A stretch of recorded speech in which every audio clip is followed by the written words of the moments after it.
Ndege iliyobeba kundi la kwanza la mahujaji kutoka humu nchini ilitua kwenye uwanja wa kimataifa wa Mfalme Abdulaziz huko Jeddah siku ya Jumapili. Hii inaashiria kuanza kwa safari ya kiroho kwa jamii ya Waislamu walioabiri ndege hiyo.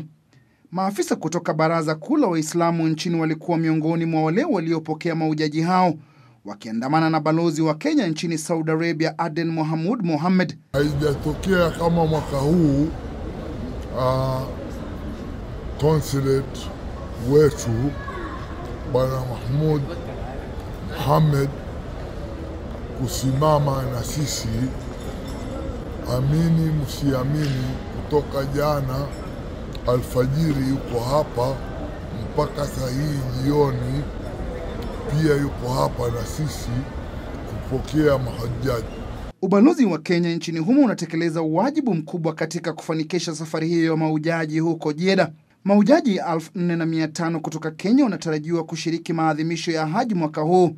Kundi lingine la mahujaji wa Kenya litafika nchini humo kupitia uwanja wa ndege wa kimataifa wa Madina. Consulate yote iliyoko Jeddah, wote siwezi kuwataja majina yao, lakini consulate yote iko hapa wakiongozwa na balozi mwenyewe Bwana Mahmud Mohamed, na mapokezi yalikuwa mazuri na mpaka sasa tunaendelea. Kabla ya kusafiri kuelekea Maka kwenye safari yao ya kiroho, Hajj ambayo ni miongoni mwa nguzo 5 za dini za Kiislamu inawavutia mamilioni ya Waislamu kutoka pembe zote za dunia kila mwaka, ambao hukongamana katika miji mitakatifu ya Maka na Madina.